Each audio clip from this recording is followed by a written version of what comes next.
6 gunshots shattered the morning silence in Cape Town's Mitchell's Plain.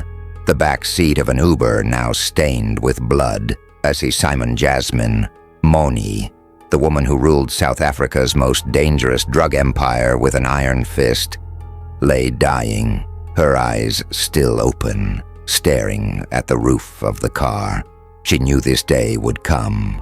In the world she created, no throne was ever safe. But how did a girl from the poorest streets of Cape Town become the most feared criminal in South Africa? And more importantly, who finally took her down? The story of Simon Jasmine begins where most tragic stories do, in poverty. Born in the rough streets of Mitchell's Plain, a township just outside Cape Town, Jasmine grew up seeing 2 paths in life: remain poor or find a way out.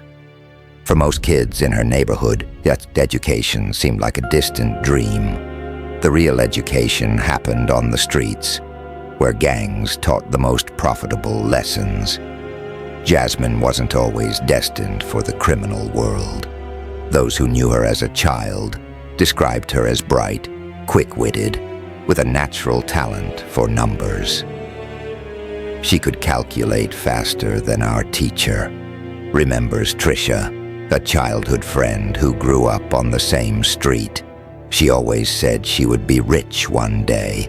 We just didn't know how she'd do it. If this story made you think, laugh, or feel something deep down, smash that like button.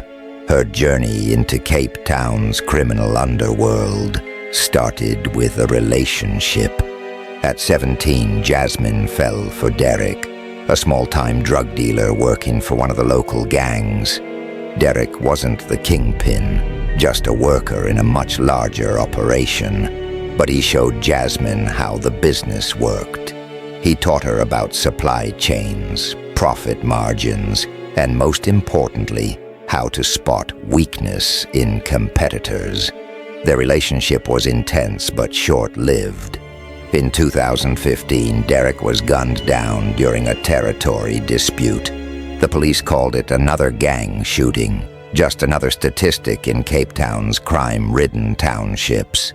But for Jasmine, it was a turning point. After Derek died, something changed in her, says Trisha. It was like she shut off a part of herself. The smile, the laugh, gone. All that was left was this cold, hard focus. Instead of running from the violence that took Derek's life, Jasmine dove headfirst into it. She took over his corner, his clients, his contacts. Where others saw danger, she saw opportunity. She wasn't just good at the drug trade, she was exceptional. By 2017, just 2 years after Derek's death, Jasmine had formed her own gang, the Syndicate. Unlike other gangs in Mitchell's Plain, the Syndicate wasn't just about survival. It was about building an empire.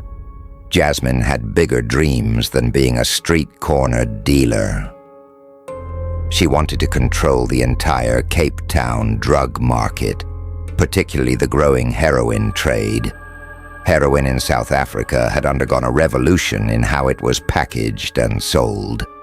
Traditionally wrapped in plastic straws or chalk sticks, a new method had emerged: capsules. These caps, as they were known on the street, transformed the heroin trade. They were cheaper to make, easier to hide, and could be sold for as little as 15 rand each, less than the price of bread. Jasmine recognized the potential immediately. A kilogram of heroin could produce approximately 25,000 capsules. At 15 rand each, that's 375,000 rand from a single kilogram. The profit margins were astronomical, and Jasmine wanted every cent. The Syndicate started small, operating out of Blossom Street in Mitchell's Plain. Their territory was limited, just a few blocks in a neighborhood known for its poverty and violence.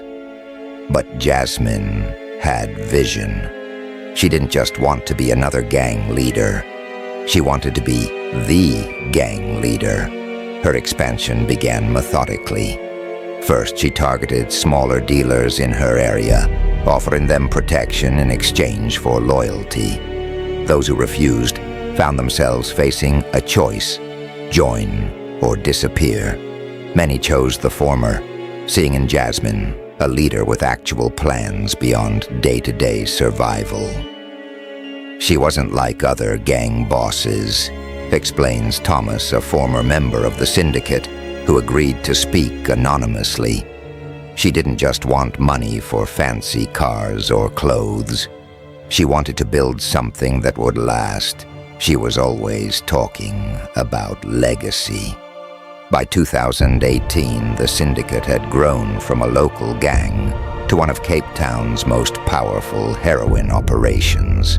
Jasmine expanded aggressively, pushing into neighboring townships like Khayelitsha, Hanover Park, and Manenberg.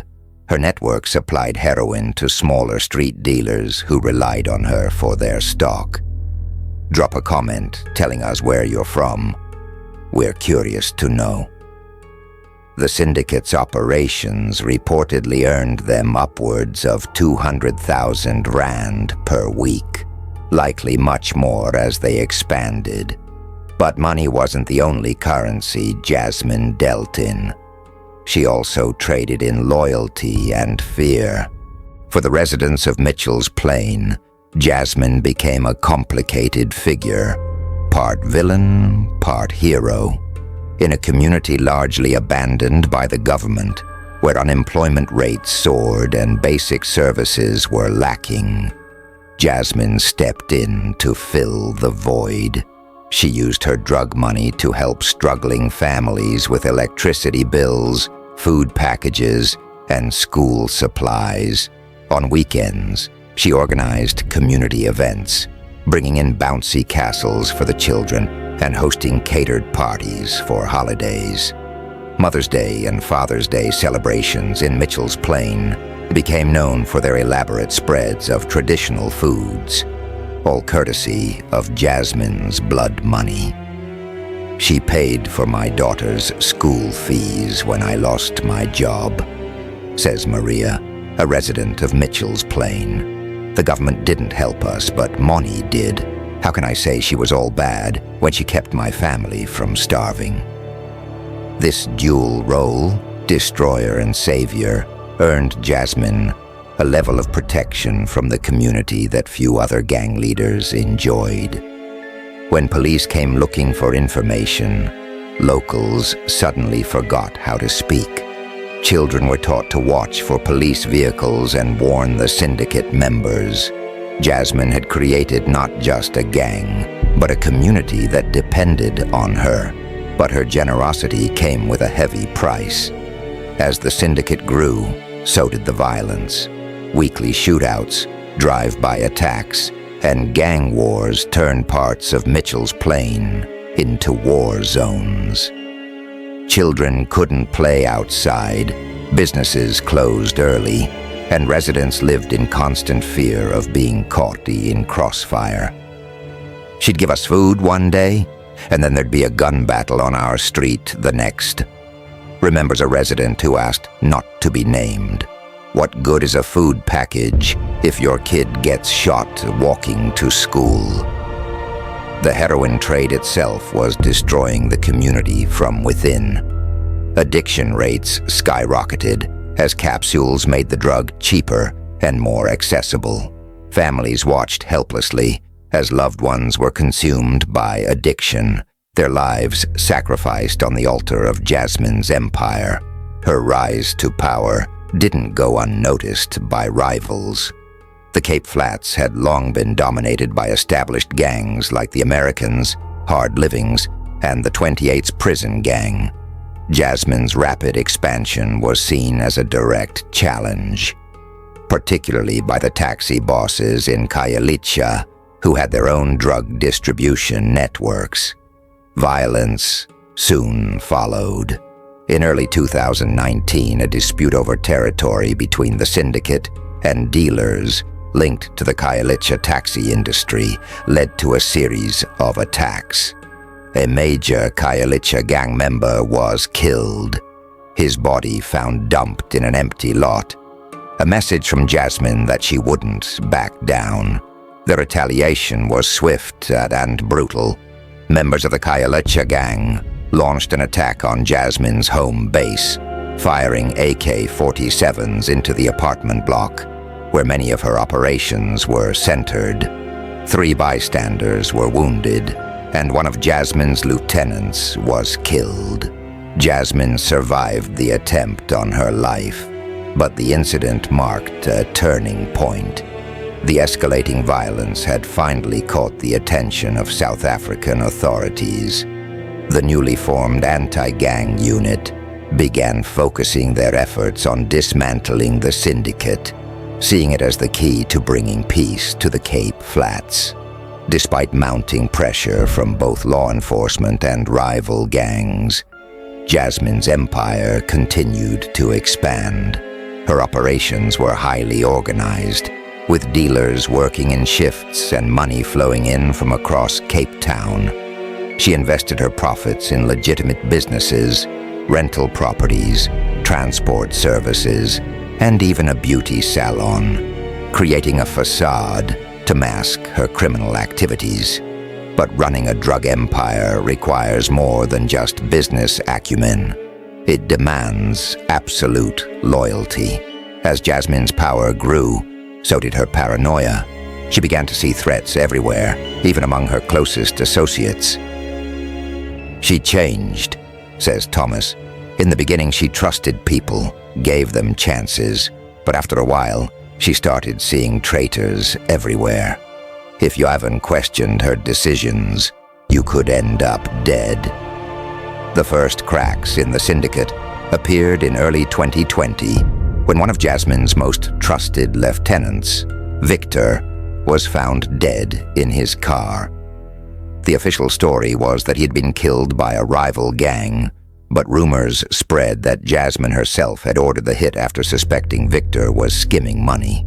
And hey, if you love God, your parents, soldiers, or pets, please hit the subscribe button. Thanks. Whether true or not, the whispers created an atmosphere of fear within the Syndicate. Trust began to erode, and loyalty was increasingly maintained through intimidation rather than respect. The pressure intensified in July 2020, when violence again erupted between the Syndicate and the Khayelitsha taxi bosses. A drug deal went wrong, resulting in a shootout that left 2 people dead and 3 injured. In retaliation, members of the Khayelitsha gang launched another attack on Jasmine's territory, this time targeting a neighborhood where many of her dealers lived. The South African Police Service's anti-gang unit seized the opportunity to act. In August 2020, they conducted a raid on the Mitchell's Plain police station itself, uncovering corruption and arresting officers with ties to the Syndicate. Among those arrested was Sergeant Ryan Peters, who was believed to be on Jasmine's payroll, providing information about police operations and helping to derail investigations. The raid sent shockwaves through the Syndicate. Without their police protection, they were vulnerable. In September 2020, the anti-gang unit arrested Jasmine and several high-ranking members of her gang on charges of murder, attempted murder, and conspiracy to commit murder related to the July shootout. Most expected Jasmine to remain behind bars, but in a surprising turn of events, she was granted bail while the rest of her crew remained locked up. Her release raised eyebrows not just among law enforcement, but within her own organization. Why is she the only one out? People asked. What deal did she make?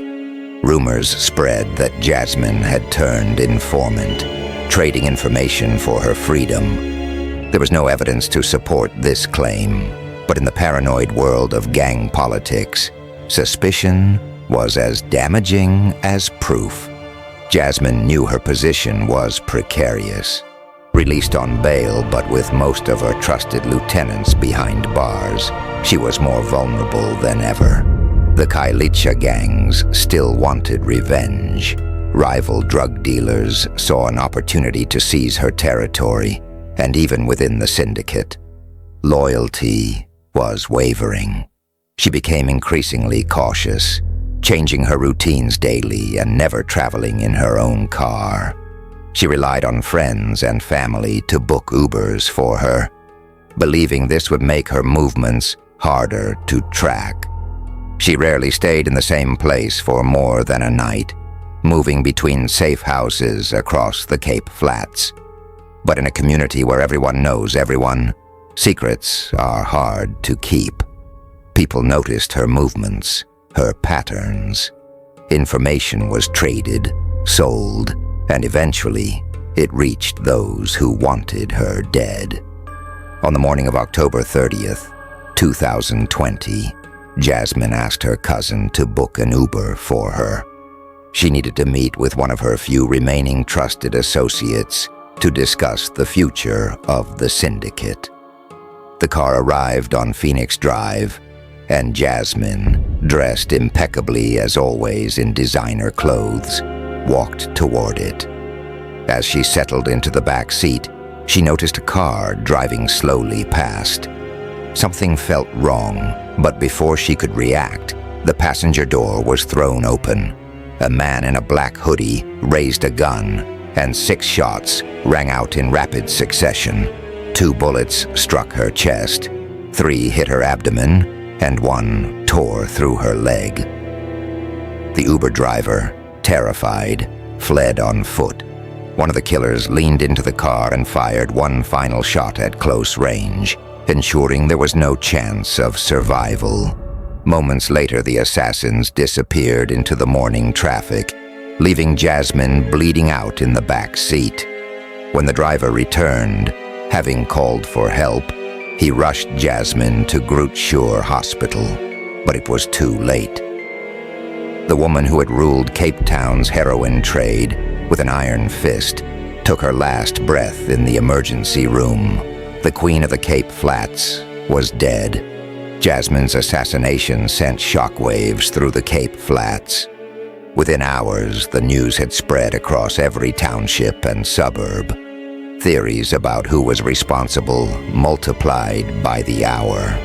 Was it the Kailicha taxi bosses finally exacting their revenge for the July shootout? Was it a rival gang seeing an opportunity to eliminate competition? Or was it someone from within the Syndicate itself?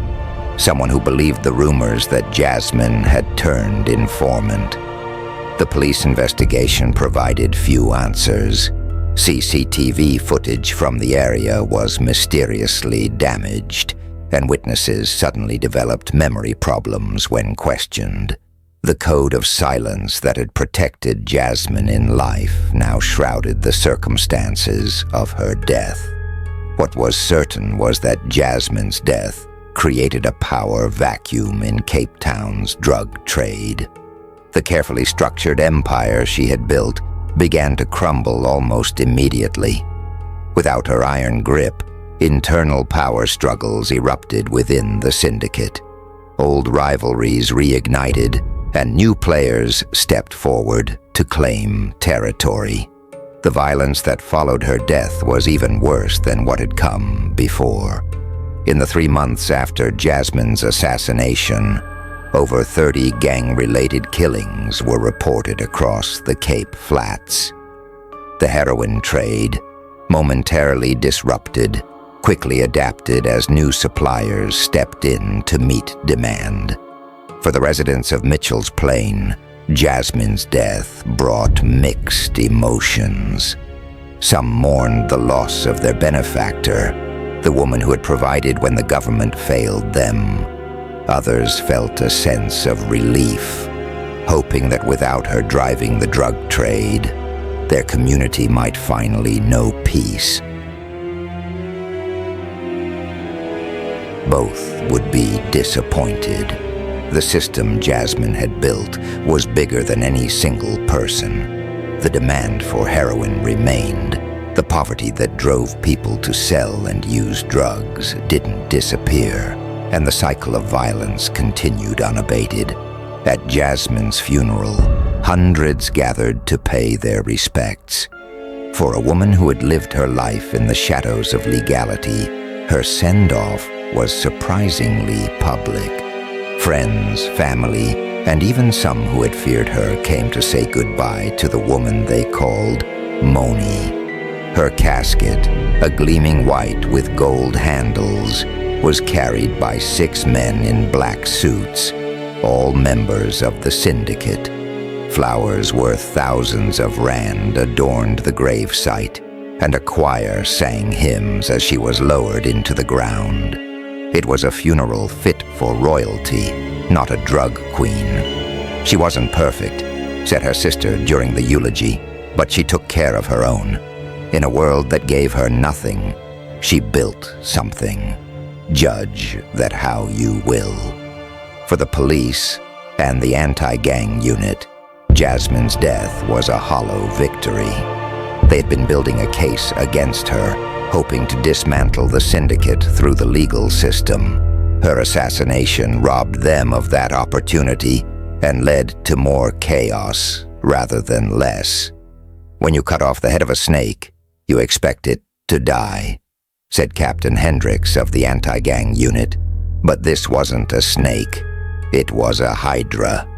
Now we have 3 new heads to deal with. Indeed, in the months following Jasmine's death, 3 distinct factions emerged from the remains of the Syndicate, each claiming to be the rightful heir to her throne. The war between them turned neighborhoods into battlegrounds, with civilians caught in the crossfire. The heroin trade itself evolved once again. The capsule method that Jasmine had perfected remained, but new variants appeared on the streets. Some mixed with other substances to increase profits, others marketed as premium products at higher prices. The business continued as it always had, only the faces at the top changed. For law enforcement, the lesson was clear. Removing individual players, even ones as significant as Jasmine, did little to address the root causes of the drug trade. As long as poverty persisted, as long as opportunities remained scarce, and as long as demand for drugs continued, new Simon Jasmines would emerge. The true legacy of Simon Moni Jasmine wasn't the empire she built or the fear she instilled. It was the blueprint she created for others to follow. A girl from the poorest streets who rose to control a multi-million rand drug operation. She showed what was possible in a system stacked against those at the bottom. In death, she became something of a folk hero in certain circles. Young people in the Cape Flats spoke of her with a mixture of fear and admiration. Songs were written about her. Graffiti bearing her name appeared on walls, and stories of her rise and fall became part of local legend. What most of these stories missed, however, was the human cost of Jasmine's ambition. The lives destroyed by addiction, the families torn apart by violence, the children who grew up thinking gunshots were as normal as birdsong. These were the true price of her empire. For every child who received school supplies from Jasmine's blood money, another lost a parent to the heroin she sold. For every family whose electricity bill she paid, another was forced to flee their home due to gang violence. Her charity was real, but so was her cruelty. In the end, Simon Jasmine was neither hero nor villain, but a product of her environment. A system that offered few legitimate paths out of poverty. A community abandoned by those in power. A world where violence was often the only language that mattered. Her story is a cautionary tale about power and its cost. In a world built on drugs and violence, no throne is ever secure. Even queens bleed, and empires crumble. Simon Jasmine learned this truth too late, in the back seat of an Uber, with 6 bullets ending the reign she had fought so hard to establish. The heroin capsules that built her empire continue to flow through the streets of Cape Town. The violence she both feared and perpetuated still scars the community she claimed to protect.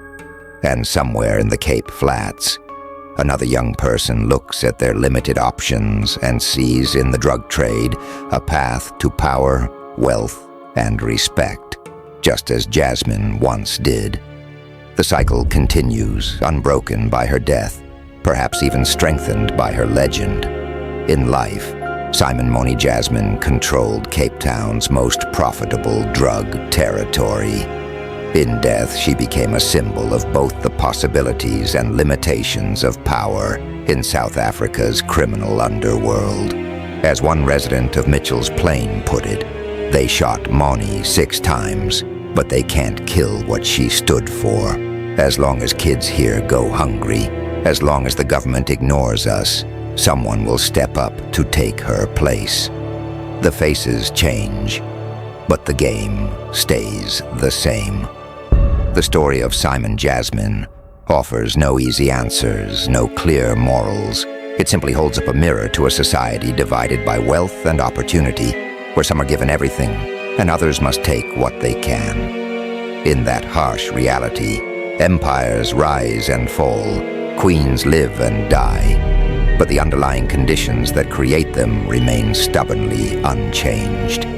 This has been the story of Simon Jasmine, Moni, the queen of the Cape Flats, a woman who rose from nothing, ruled everything, and lost it all in 6 gunshots on an ordinary October morning. The heroin trade in South Africa didn't begin with Jasmine, and it certainly didn't end with her death. The capsules that transformed the market were an innovation that predated her rise to power, but she recognized their potential and built an empire around them. Understanding this innovation helps explain how someone like Jasmine could rise so quickly in such a competitive and dangerous business. Before capsules became the standard, heroin in South Africa was typically sold in tiny plastic straws or wrapped in small pieces of paper. These methods were labor-intensive, inconsistent in dosage, and easily damaged. Capsules changed everything. Gelatin capsules, the same kind used for over-the-counter medications, were easy to handle, could be filled quickly with automated machines, and provided a more consistent product. A kilogram of heroin, when packaged in capsules, could reach more users at a lower price point, expanding the market significantly. The machinery to fill these capsules at scale wasn't cheap. Automated capsule filling machines imported from countries like India and China could cost upwards of 250,000 rand. But for someone with Jasmine's business acumen, the investment was obvious. A single machine could fill up to 25,000 capsules per hour, dramatically increasing production capacity and profits. This industrialization of the heroin trade was revolutionary.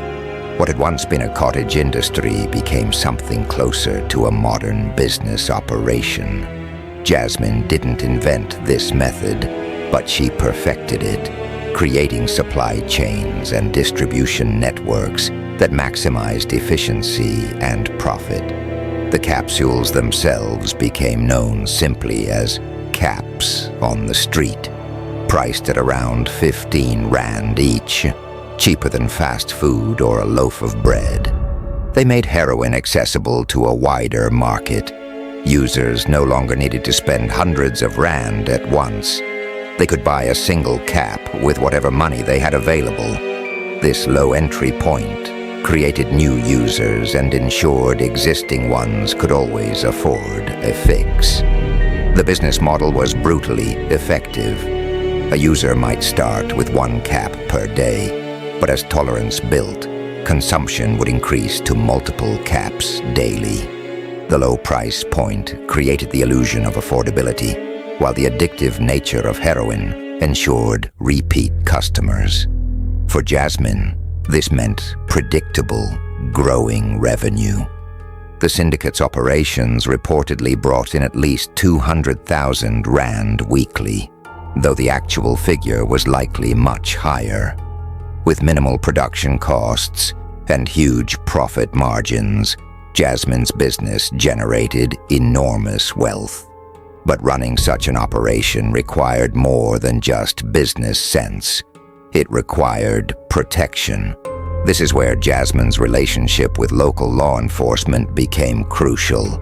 Corrupting police officers was simply another business expense, a cost of operation in an illegal industry. Sergeant Ryan Peters wasn't the only officer on Jasmine's payroll. According to sources within the police force, at least 7 officers in the Mitchell's Plain station were receiving regular payments to ignore the Syndicate's activities, warn of upcoming raids, or even harass rival dealers. It was an open secret, claims a former officer who left the force in 2019. Everyone knew certain cops were untouchable because they had connections to the Syndicate. If you tried to investigate the wrong person, suddenly your case files would go missing or evidence would disappear. This corruption extended beyond local police to include officials in the court system and possibly even the anti-gang unit itself. The August 2020 raid on the Mitchell's Plain police station was a direct attempt to break this protection network. But many believe it only caught the lower-level accomplices. Jasmine's operation wasn't just about selling drugs. It was about controlling territory. The Cape Flats is divided into distinct neighborhoods, each with its own social dynamics and challenges. Jasmine understood that dominating the drug trade meant controlling not just the product, but the ground it was sold on. The Syndicate's expansion strategy was methodical. They would identify a target area, typically one with high unemployment and limited police presence.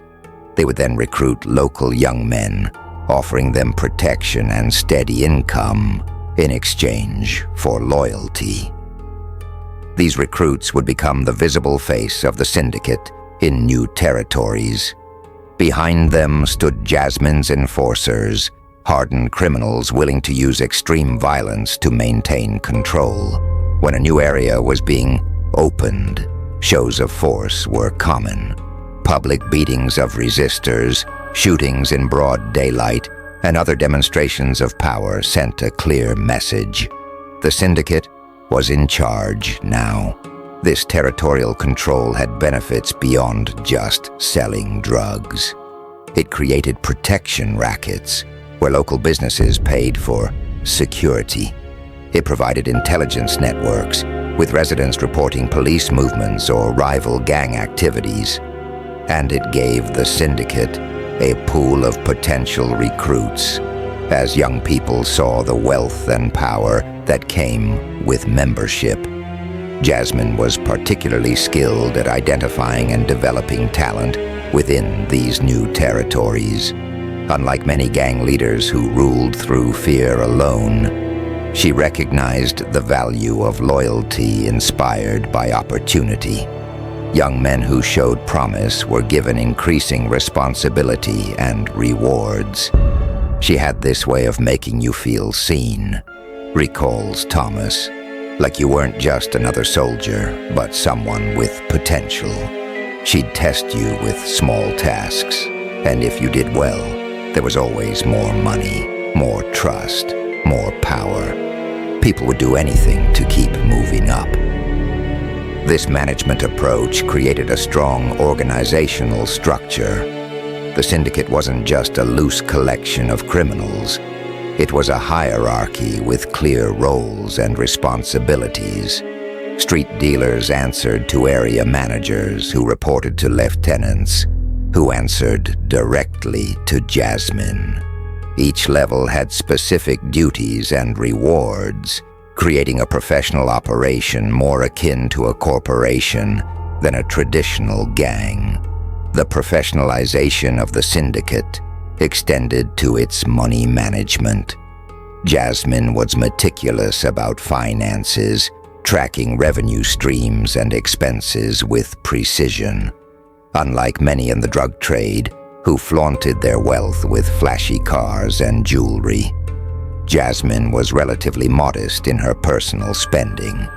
Instead, she reinvested profits into expanding the business and diversifying her assets. She purchased legitimate businesses, a beauty salon in Sea Point, a taxi service operating throughout Cape Town, and various rental properties across the city. These served both as money laundering operations and as long-term investments. She was thinking 10 steps ahead, says a former business associate. Most dealers are thinking about tomorrow's money. Jasmine was building a legacy. She talked about her legitimate businesses supporting her long after she left the drug trade. Whether Jasmine ever truly intended to leave the criminal world is debatable. What's clear is that she understood the inherent instability of a drug empire and was preparing for various futures. This forward thinking made her unique among her peers and particularly dangerous to her enemies. Her legitimate businesses also provided cover for meetings with suppliers, dealers, and corrupt officials. The beauty salon, in particular, became known as a place where business of all kinds was conducted. Located in an upscale area far from the Syndicate's drug territories, it allowed Jasmine to move between worlds with relative ease. This ability to navigate different social contexts was one of Jasmine's greatest strengths. In the townships, she was Moni, the tough gang leader who spoke the language of the streets. In business meetings with suppliers or in her legitimate enterprises, she transformed into Simon Jasmine, the sharp entrepreneur with an eye for opportunity. She could switch it on and off, remembers a bank employee who processed loans for her property investments. When she came to the bank, you'd never know she was anything but a successful businesswoman. Perfect paperwork, professional attitude, designer clothes. Nothing about her screamed drug dealer. This chameleon-like quality served her well, but also created enemies. Some in the Syndicate felt she was becoming too removed from the streets, too concerned with her legitimate image. Others resented the way she could move freely in spaces they couldn't access. As her empire grew, so did the demands on her time and attention. Managing both criminal and legitimate businesses while navigating relationships with suppliers, corrupt officials, and rival gangs required constant vigilance. The stress began to show. Friends noticed her becoming more paranoid, more isolated, more dependent on her own product. She started using, claims a former close associate. Not heavily at first, just to take the edge off. But by 2020, it was regular.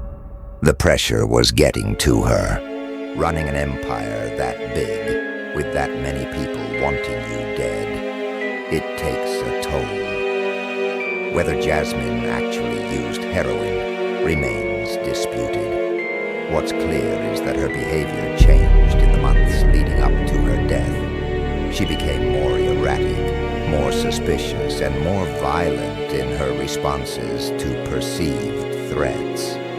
In August 2020, she allegedly ordered the killing of a street dealer she suspected of skimming profits. The man was tortured before being killed, his body left in a public place as a warning. This level of brutality, while not unprecedented in gang warfare, marked an escalation for Jasmine, who had generally preferred more discreet methods. The anti-gang unit's raid on the Mitchell's Plain police station in August 2020 further destabilized her position. Without reliable police protection, the Syndicate was vulnerable. The subsequent arrests of Jasmine and several key lieutenants in September should have been the end of her reign. Her unexpected release on bail created new problems. While officially a victory, it fueled rumors of cooperation with authorities. In the gang world, such suspicions are often fatal. When she got out and nobody else did, people started talking, says Thomas. Why her? What did she give them? Who did she sell out? In our world, being labeled a snitch is a death sentence. Whether Jasmine actually cooperated with the police remains unknown. What's certain is that her position became increasingly precarious.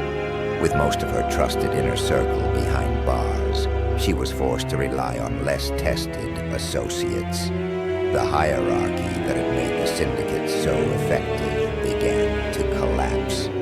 In this weakened state, she became an obvious target for enemies old and new. The Khayelitsha taxi bosses still wanted revenge for the July shootout. Rival gangs saw an opportunity to seize territory. Even within what remained of the Syndicate, ambitious lieutenants began positioning themselves as potential successors. Jasmine knew she was vulnerable. In the weeks before her death, she changed safe houses almost daily, never used her own vehicles, and relied on family members to arrange transportation. She began wearing a bulletproof vest under her clothing and carried a handgun at all times. But in a community as interconnected as the Cape Flats, true anonymity is impossible. People noticed her movements, her patterns, her routines. Information was traded, sold, and eventually reached those who wanted her dead. On that final morning, Jasmine made a critical mistake. She used an Uber booked by her cousin to travel to a meeting with one of her few remaining trusted associates. The meeting location had been discussed over the phone, possibly on a compromised line. And crucially, she was traveling alone, without the bodyguards who had previously accompanied her everywhere.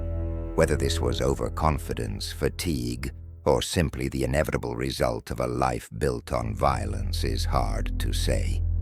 What's clear is that someone knew where she would be and when. The assassination was not random. It was a planned execution. The immediate aftermath of Jasmine's death was chaos.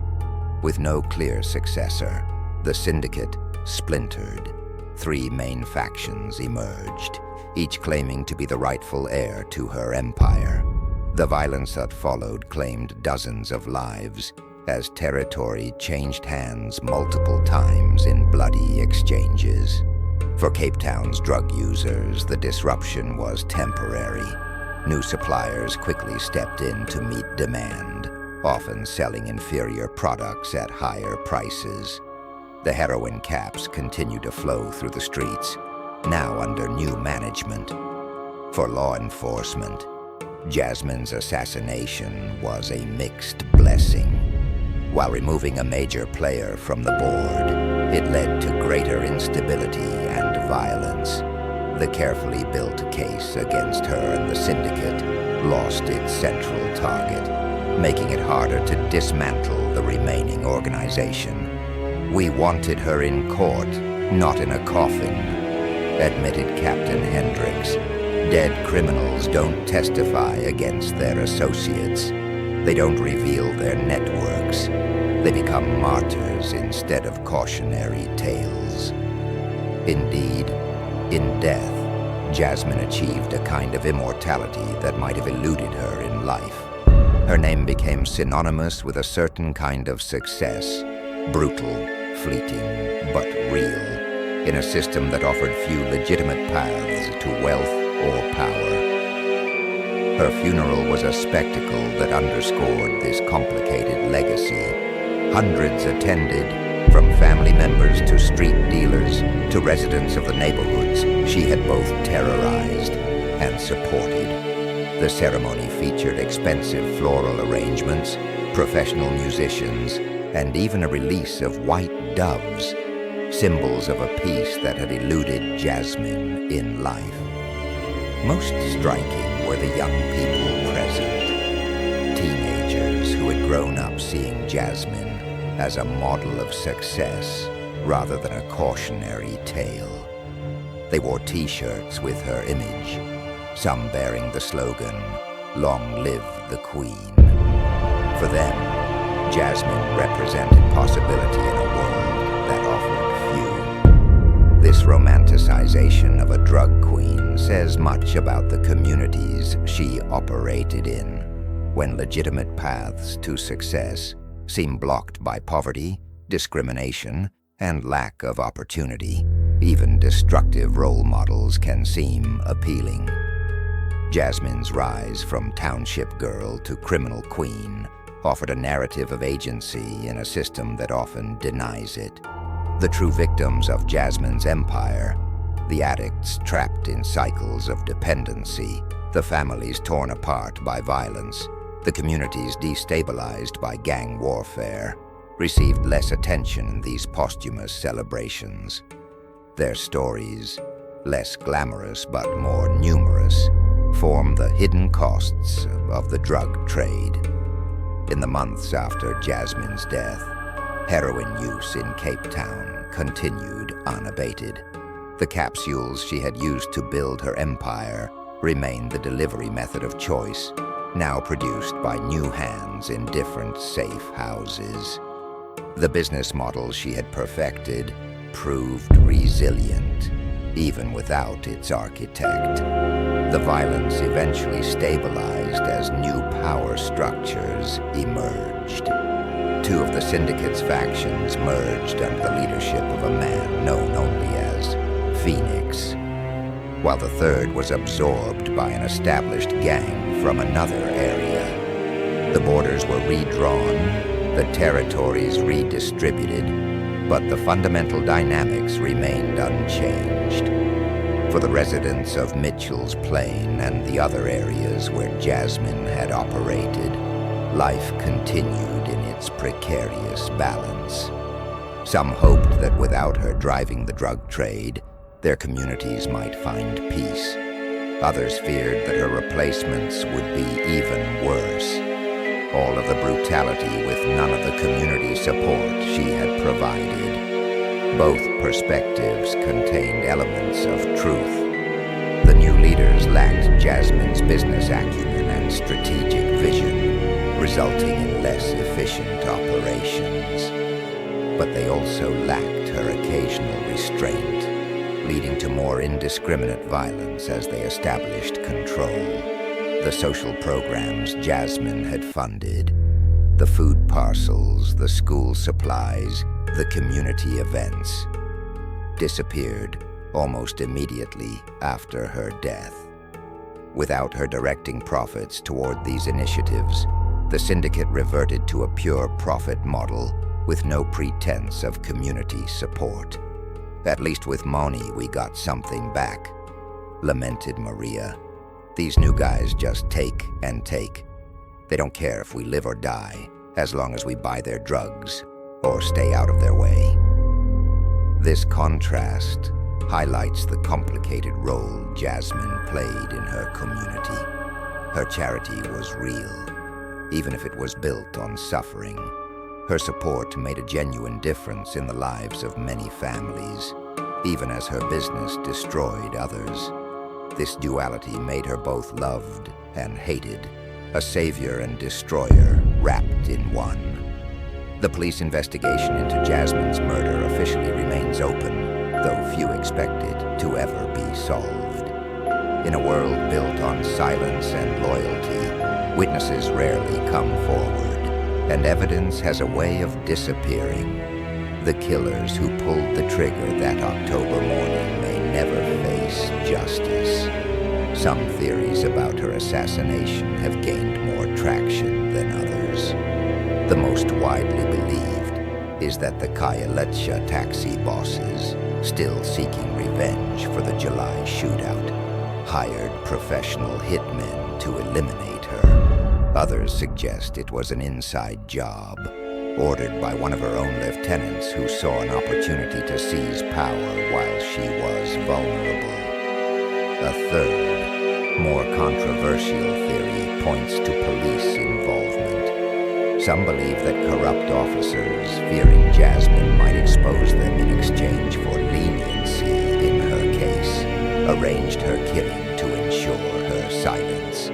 The mysterious damage to CCTV footage from the area and the disappearance of key evidence lend some credibility to this theory. Whatever the truth, the consequences of Jasmine's death extended far beyond the immediate power struggles within the Syndicate. Her assassination sent a message to everyone in Cape Town's criminal underworld. No one is untouchable. If someone as powerful as Simon Jasmine could be taken down, anyone could. This message had a chilling effect on the drug trade, at least temporarily. Gang leaders became more cautious, less willing to expand aggressively or challenge established territories. The brazen public displays of power that had characterized Jasmine's reign gave way to more subtle forms of control. But this period of relative caution didn't last. By early 2021, new players had emerged, some even more violent than their predecessors. The vacuum left by Jasmine's death created opportunities for those willing to take risks, and the potential profits ensured there was never a shortage of candidates. 1 year after her assassination, the landscape of Cape Town's drug trade had transformed yet again. The Syndicate, once the dominant force in the heroin market, existed only in fragments. New gangs with new names controlled the territories Jasmine had fought so hard to claim. The capsules continued to flow, now produced in different safe houses by different hands. For the residents of Mitchell's Plain, the changes were both significant and insignificant. The faces of those selling drugs changed. The colors of the gang identifiers shifted, but the fundamental reality remained the same. Their communities were still battlegrounds in a war they never chose to fight. Children still grew up counting gunshots instead of stars. Families still lost loved ones to addiction and violence. Poverty and lack of opportunity still made the drug trade seem like the only viable path for many young people. The cycle that had produced Jasmine continued to produce others like her. In some ways, Simon Jasmine's story is unique. A woman who rose to unprecedented heights in a male-dominated criminal world, who built an empire through a combination of business acumen and brutal enforcement. But in other ways, her story is tragically common. Another life shaped by the limited options available in South Africa's poorest communities. Her legacy is similarly contradictory. To some, she was a monster who profited from addiction and spread violence wherever she went.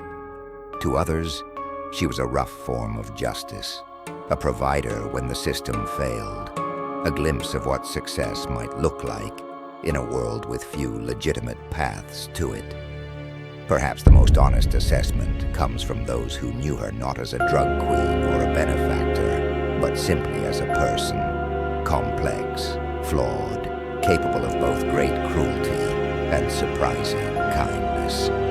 Moni was a product of this place, says Trisha, her childhood friend. The system didn't give her options, so she made her own. I'm not saying what she did was right, but I understand why she did it. In a different world, with different chances, she could have been running a real business, maybe even in politics.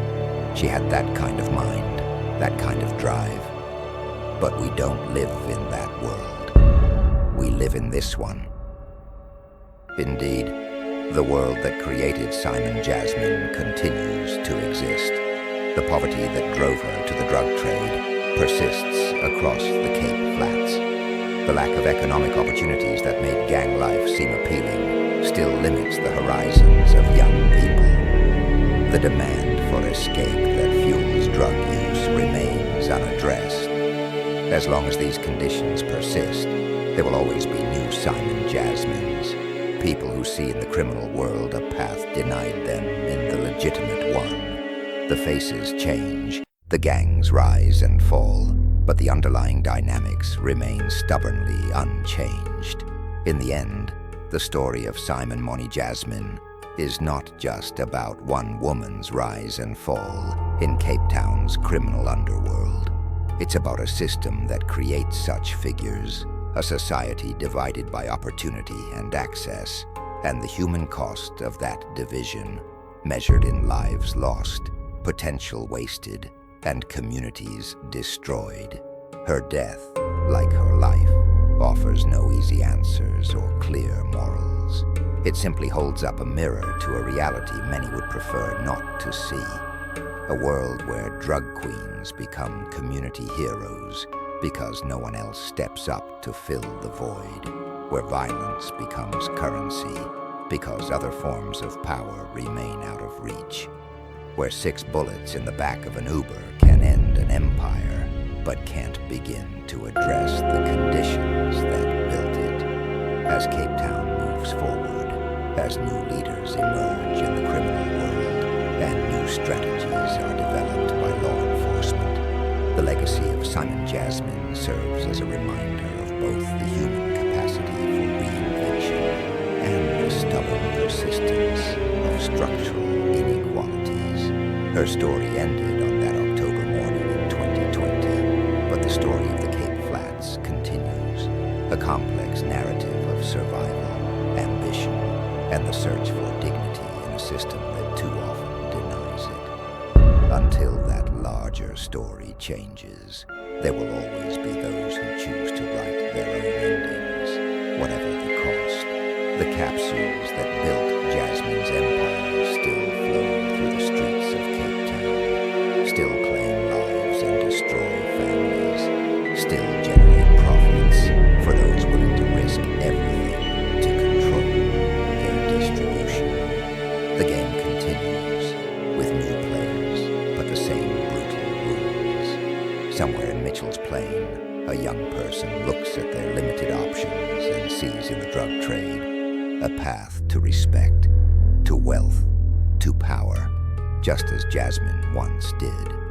And so the cycle begins again, unbroken by her death, perhaps even strengthened by her legend. 6 bullets ended Simon Jasmine's reign, but they barely scratched the surface of the system that produced her. That is perhaps her most enduring legacy, not what she built, but what built her. A reminder that in a world where some have everything and others have nothing, those with nothing will always find ways to take what they can, whatever the consequences.